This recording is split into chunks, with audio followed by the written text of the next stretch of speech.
Hello and welcome back to awtoolbox.com. My name is Glenn Keller, and so far in this series we have talked about the BMIDE tool, the projects that we work with, the data inside the tool, a lot of the different components that you can work with, and we have created a custom item type.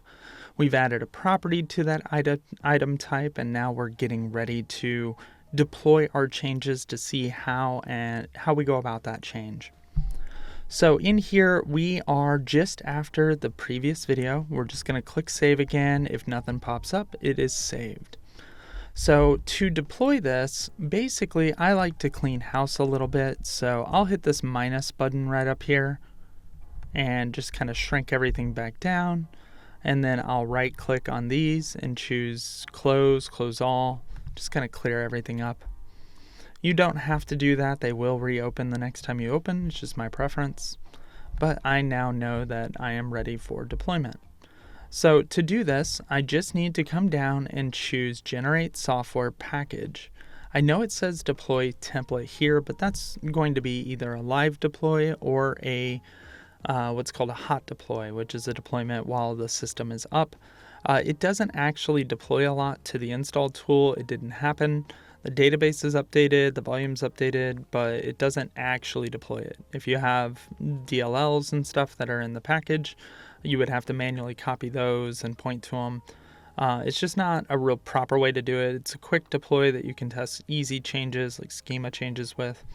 But for a proper deploy, you're going to do a Generate Software Package. So I'm going to come in here and I'm going to get this prompt first. Just note that you do need to make sure you have the correct template at the top. Use the default location, so it's telling you right here exactly where it's going to put that package. So definitely pay attention to that, as I'm going to dive down it pretty quick here in a little bit. Software version and build version, these are going to be appended to the package name. So these things right here. When it gets generated. So if I wanted to say this is actually for Teamcenter 2412, so I'll say 2412, and then I'll say build version 1. So that's the software version that I'm building for. If I patch, I'll add something to it. And then maybe I have a distributed environment I'm deploying to, so if I need to support Linux as well as Windows, I'm just going to by default say support all platforms. I don't see any downfall to it unless you're worried about package sizes. And then I'm going to click finish. So what that did was it generated it. It did it really quick, and it won't really take a long time ever. So I can come into this project files, go down to output, Win-Tix64, packaging, full update, and then I can see my package. And it will stack them, so you'll get a time date stamp at the end of this, and then you'll have your software version and your version of that template from the interface. So you've got all three of those that keep them separate. Inside of this package, this is a package, so if you're doing a file import, this is the format that you would need if you were choosing this option to import with. So in here, it's got artifacts, which equal your icons, install, which is your before and after utilities that can run. We added list users to ours. And then you've got A3C training project, AC3 or A3C training template, which is your template changes to that default XML. And then in here, here's deployment DC contribution. So this is what Deployment Center is going to read when you load it into there. And here are TEM contributions if you need the feature file when you go to load it into the TEM. So we're going to focus in on Deployment Center in this environment as the TEM is deprecated. Definitely take a look at other courses or videos on using the TEM for the deployments in earlier versions of the courses. So what I need to do is simply just copy this folder. Now, I don't need to copy it. I could just point directly to it, and because my deployment center is actually sitting right here. So I'm going to go into Deployment Center, and what I need to do to deploy this is basically add it as a piece of software. So I'm going to come into DC Admin, DC admin in my environment. And if I go to software repositories, this is where all of my software lives. So I'm going to essentially just copy it. So I can copy it from here. I could also say right-click Show In, and then System Explorer. And if I do that, it'll actually open it up to the directory it lives in. So I could also copy it from here. All right, so now that I have it there, I just need to put it into my software repository.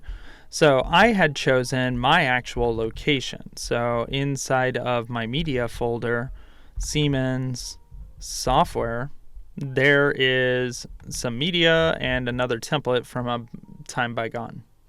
So I'll paste my new template in and then delete this template from here. So now I can come back in and you can see there was a training template here, and then I had my primary template.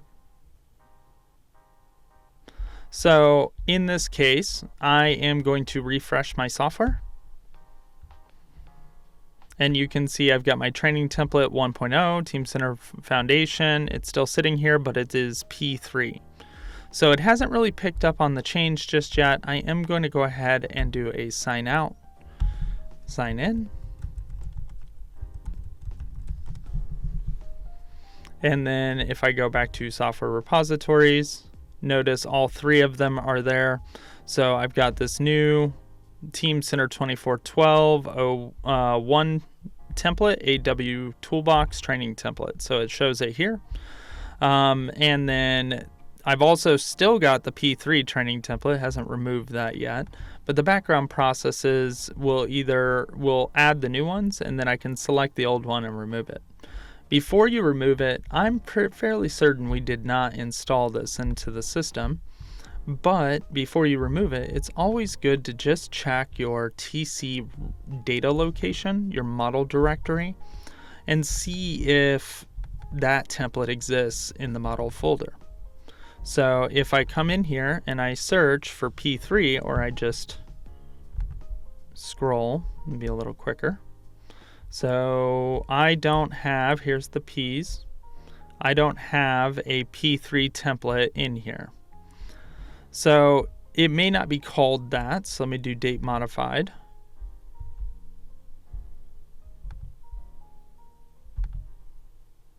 Yeah, I don't see it in here. And then if I go and select my environment,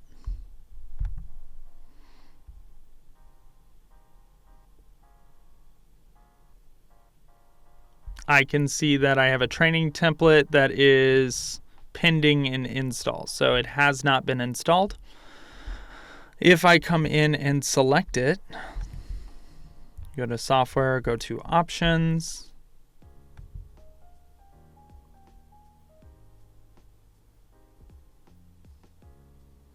Mine's a single box instant. Go to applications.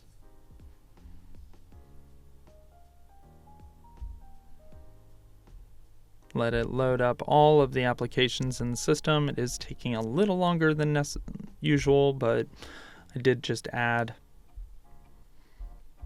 So we'll give it a second to catch up here. Okay, it has caught up.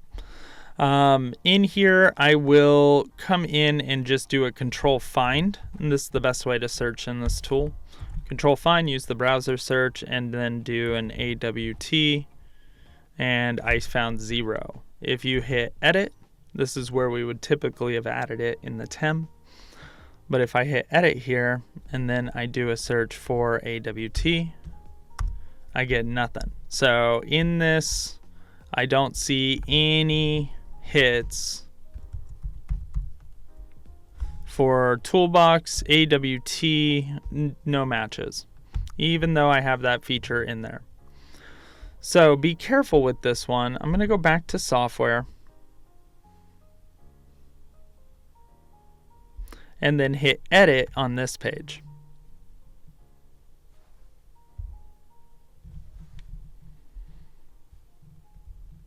All right, so in here you can see that there are a couple of features selected. And AW Toolbox training template is not. So I'm going to deselect the training template down here and pick the AW Toolbox training template since neither has been installed. So then I'm going to update the selected software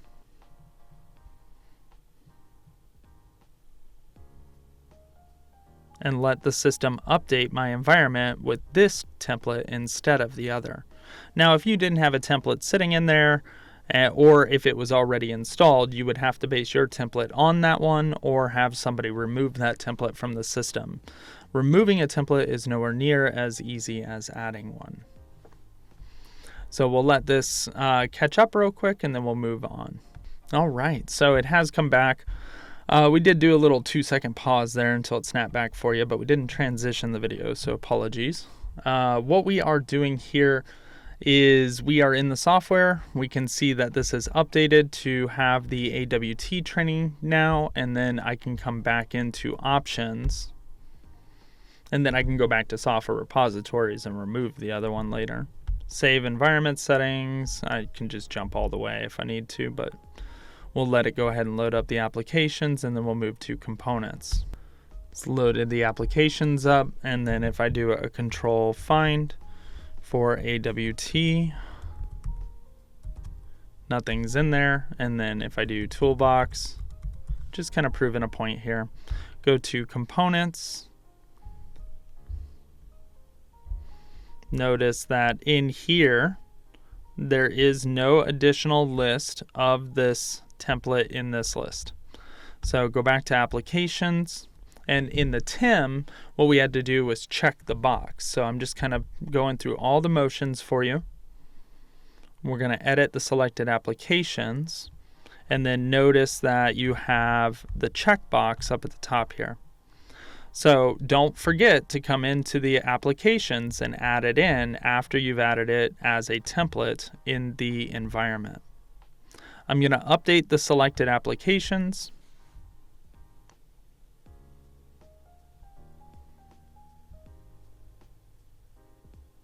Let it run through, and then while it's doing that, I guess I could do a search for P3.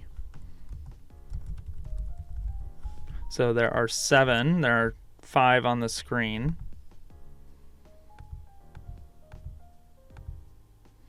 Defense and training and qualification. So that other training template did not make the cut. I'll do a P3 search if I wanted to, but I could also see that it's not installed here. Okay, so I'll close my search, get rid of the yellows. We have everything there. Now I'll go to components. And then if I scroll down, I can see everything is 100%. So then I'm going to go to deploy, and finally we're going to generate our deploy scripts and go ahead and deploy this. Generate install scripts, and this will generate in my environment to C, apps, and then I'm going to go into Siemens Deployment Center. I have it in my repository, deploy scripts. And I've got other deployments in here that I've generated but not actually run through. And you can see Teamcenter training is in there. This one, if I hit refresh, it says it has generated it. So let's double check where it did. So it was C apps, Siemens Deployment Center repository, deploy scripts, Teamcenter training. That is the name of my environment, install, and then go into the build, which is the time date stamp. And this is the file we need. Now, I don't like to extract it here because I treat this as kind of an archive. So I'll take mine and place it in C temp. Not only that, it also shortens the name. And then I'll extract it to this location. I'm going to go ahead and do that here. I'll say extract all, hit extract. And what I'm looking for is just a single folder with all the contents in it. So I'll dive into it, and everything's in there. So now I'm ready for deploy. I just need an environment variable or a Teamcenter command prompt. and then I can do the deploy to the environment. So I'm going to take the folder, copy the directory, and then I'm going to, I could use Visual Studio Code or I could use a command prompt. In this case, I'm just going to use a command prompt. It's a little bit easier than launching the whole application if you don't have it open. So I'm going to do command prompt. Well, as long as everything is playing well with us functionality-wise. So I'm going to say run as administrator. Doesn't have to be a Teamcenter command prompt. I misspoke earlier. What you have to do is cd to the directory. And just note that little /d on there. That just means that if it's in a different directory, go ahead and jump to it. So in here now, the deploy script comes with the build. So you can see on the right side, the deploy script is what we're running. There is a sh as well as a bat.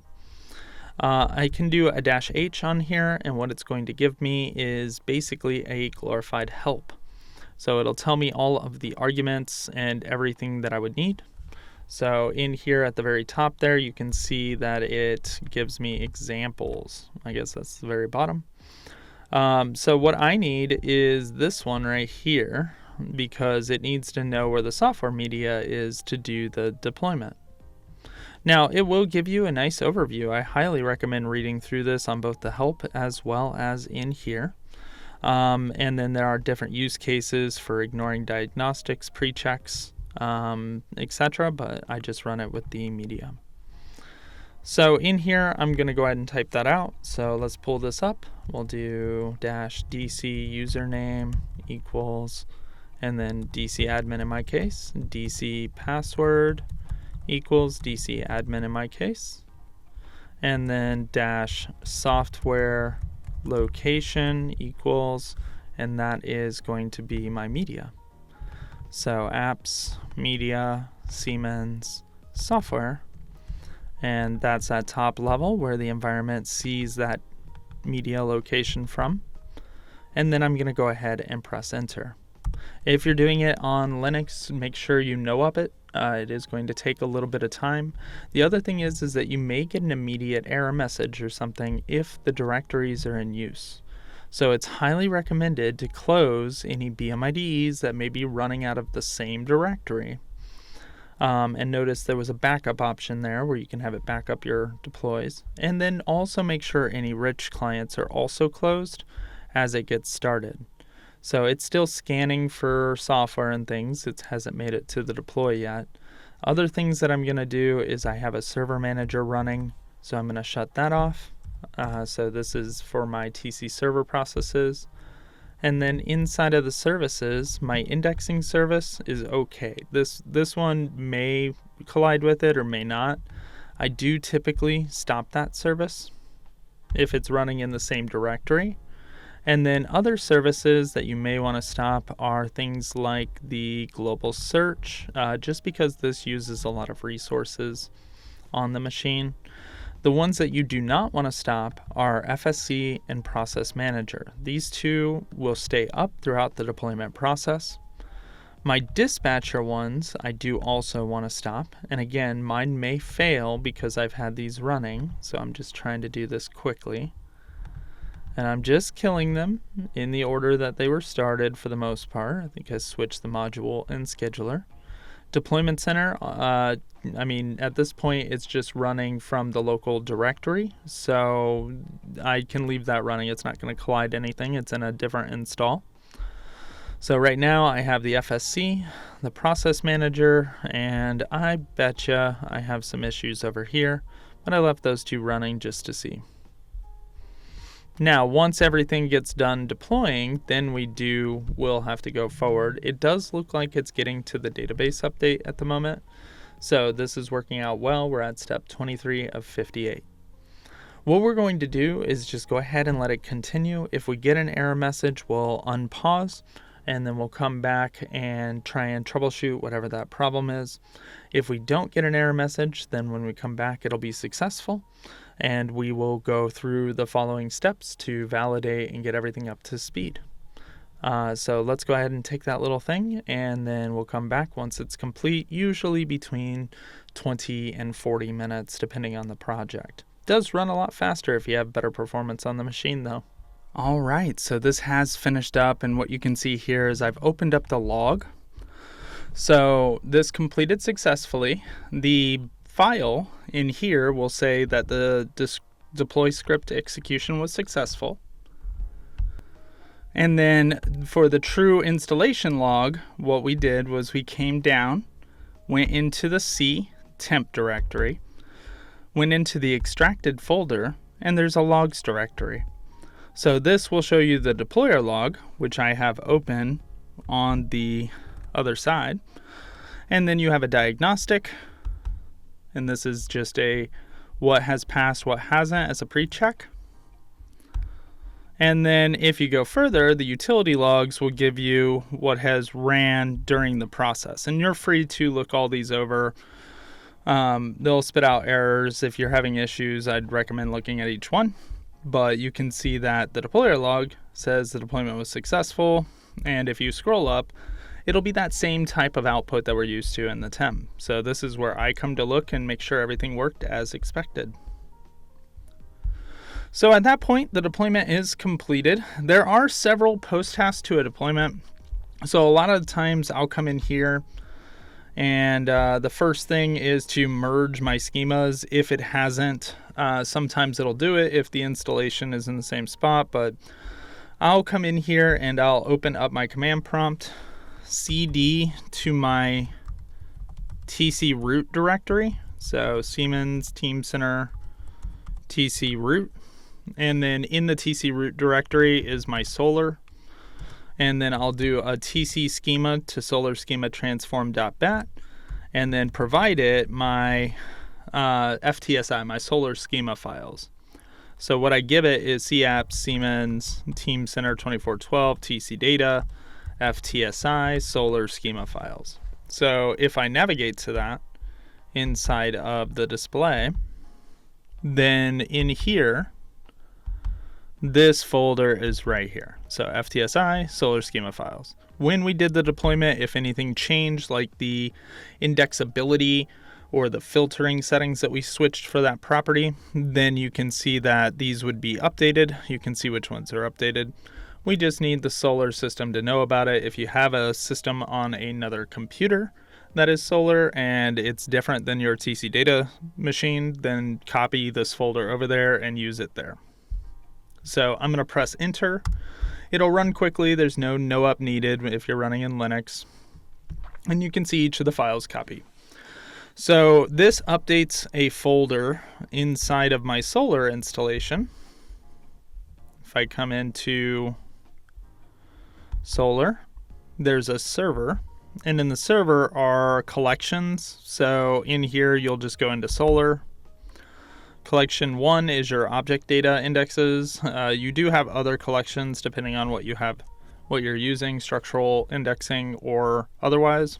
And then if I come into configuration, there's a schema file, and I just want to make sure that this and the backup file have today's date. So that's great. And that means it was successful. So at that point, I just need to restart a lot of my services, and then I can go through the process of making sure everything is running and testing. So I'm going to come back in, and I'm going to go ahead and start my server manager. I don't have that running as a service at the moment. I had decommissioned it for another video. So my server manager is mostly running as a service right here. But if you need to run it, it's in this pool manager folder, configs, you'll have a configuration, and then you need the manager start. There is also a script in here to do it as a service. So I've got manager start, which is right here. I'm going to run that as administrator, and it will usually start right up. So in here, let's just hit refresh in this deploy. Oh, it added it in. I must have added it to my deployment center, so it is already running. So that deploy actually implemented another change that I had made. So that's why it won't start, and my server manager is now running. So now I could start the dispatcher components. So I can come in here and say start the scheduler, then the module, and these could very well be on a different machine. And then once you get the module, then you'll start the dispatcher client. So let's go ahead and grab module, dispatcher client, and then we were doing solar. So I'm going to restart the Active Workspace indexing engine, which is solar. That'll pick up that new schema.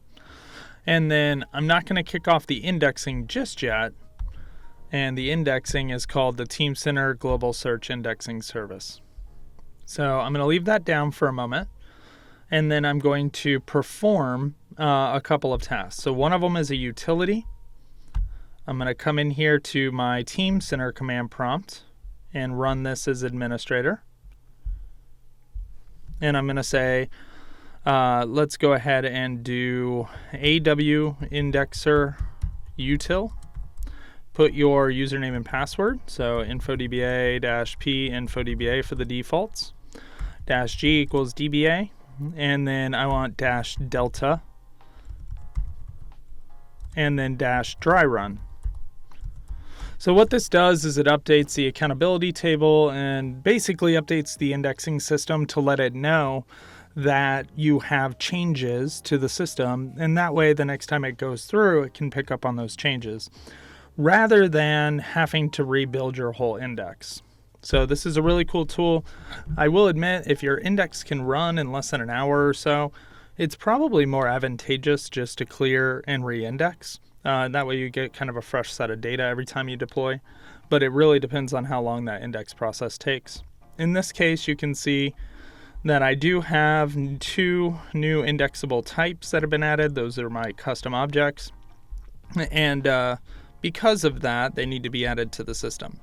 I don't have any instances impacted by it because nothing has been in there before. So now I'm going to go ahead and run it without the dry run option and just execute the delta. This will go through and I'll confirm each iteration, confirm I do want the 2 updated, and it will complete. Notice it didn't ask me to confirm for the last one. So at this point I can go ahead and start my indexer.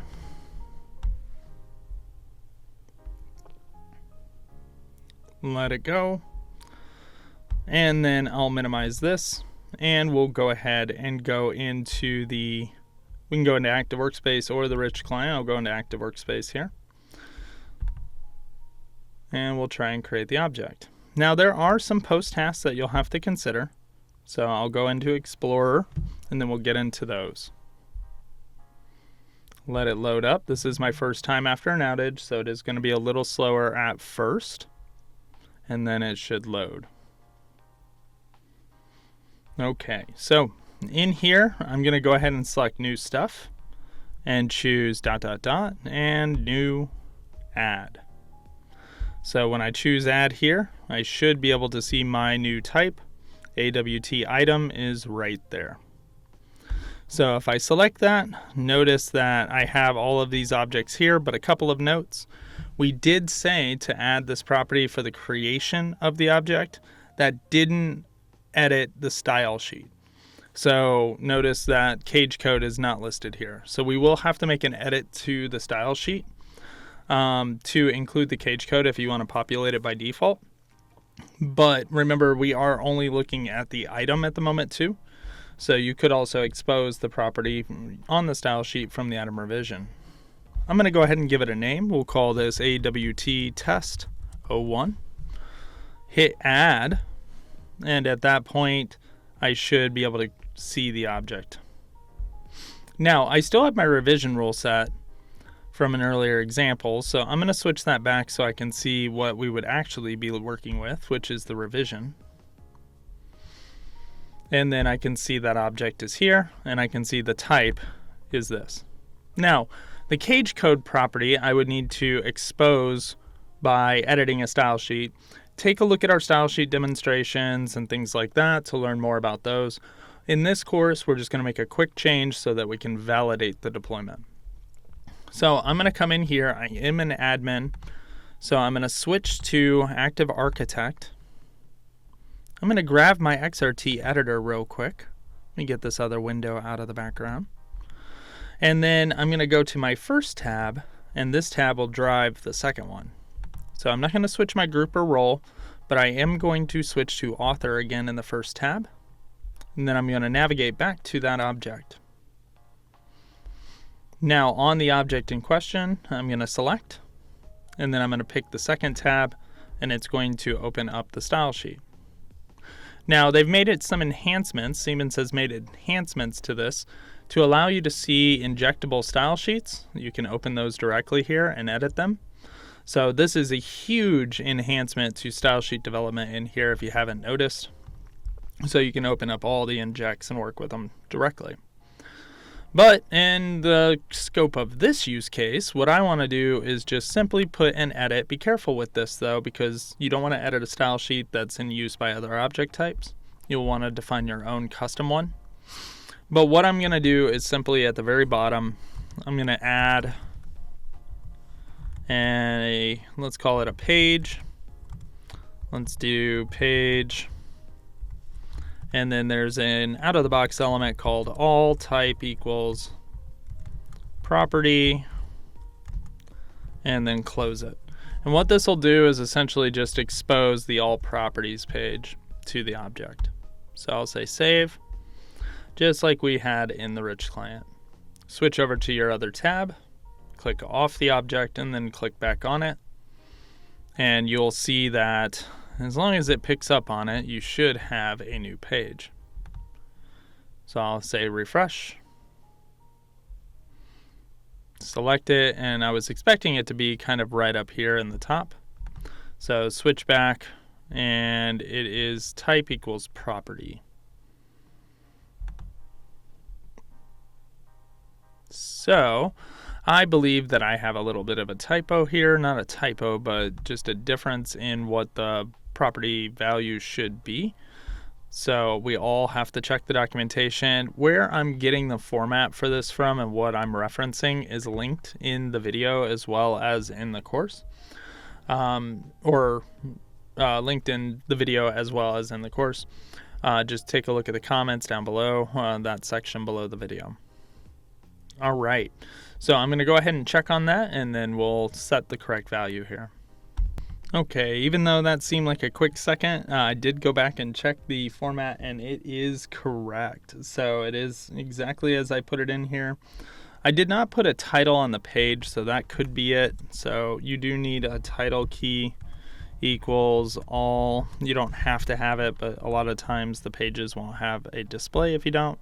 So that could be what I have forgotten on this one. And if I switch back and switch back, and I still don't see it in here. So this page here, where I have edited, may be controlled in a content field. So I'm going to take this and I'm going to edit it and put it way up at the top. So just on the off chance that there's some type of conditional control, I'm going to set this right here instead. Save it. You can see all property is right here. So, and then I come back in, refresh the whole page, and then select that object, and it's not going to show. So in this case, it's only showing me the other one. So what I'm going to do is just see if I can get another page to show up, and then in another video, we'll dissect what's going on with that. So I've got the info page up. I'm going to come back over. It's a different style sheet now. I'm going to go ahead and hit edit, and then I'll put at the end after the existing page, the all page. So I'll save that, and then I'll come back to the Explorer, click off, and then click on, and then you can see it's still not doing it. I'm going to go ahead and clear my browser cache. So just taking you through some troubleshooting here. Our original use case of deploying the object is correct, but without a validation of the property, it would be pretty hard. So I'm going to come back in and launch it again. after I close all of my windows. So let's jump back in here and see if we can create it now. I'm also going to go ahead and launch the Rich client to do a final validation on the Rich client as well, just to see if we can create the object. And in the Rich client, you don't need an extra style sheet to validate the property is there. So at least we'll narrow it down to an issue with the actual object, or if it's an issue with post steps. So if I come into Explorer and Active Workspace while that's launching, then I can jump down into my home folder, new stuff, and I've got my object here. No all page on this, no all page on this. So still nothing popping up for me. In the Rich client, same thing, new stuff. And then I've got my AWT test. There is the object in question. Go to right-click View Properties, and then go to the All tab. If I scroll down in this, it should be empty, but it will be an AWT cage code. So I'll go all the way to Show Empty, and then I'll scroll up a little bit, try and find my property. I may have kept it at cage code, so we'll go down there. You can always open the BMIDE again to double check. So it is right here. I'm going to check it out.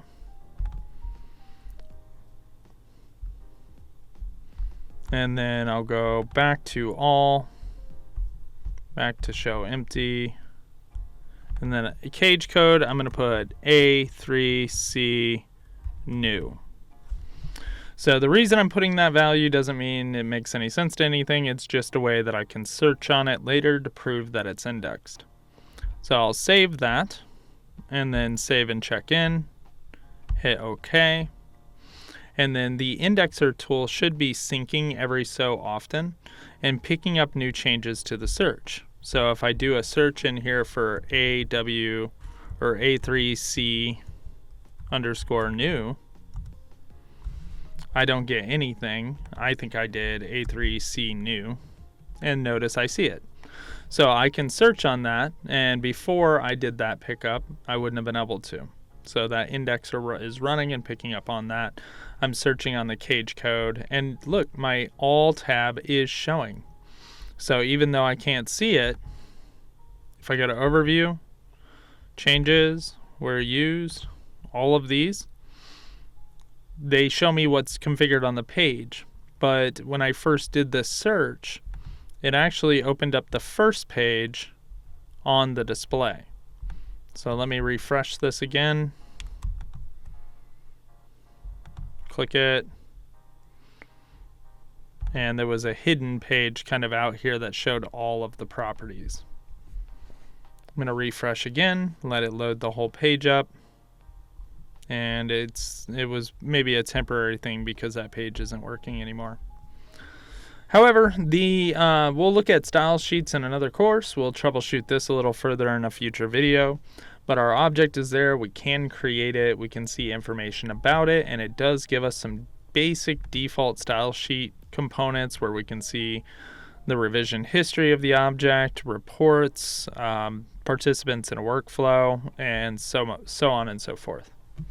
We hope that you have enjoyed this kind of 3 video series on getting started with the Business Modeler IDE tool, working inside of the interface, creating a new project, creating a new object type with a property, deploying that out, and really kind of getting a grasp and introduction to the tool. Now, there are a ton of other use cases that are relative to the BMIDE itself, so stay tuned as we release more and more on this awesome admin tool.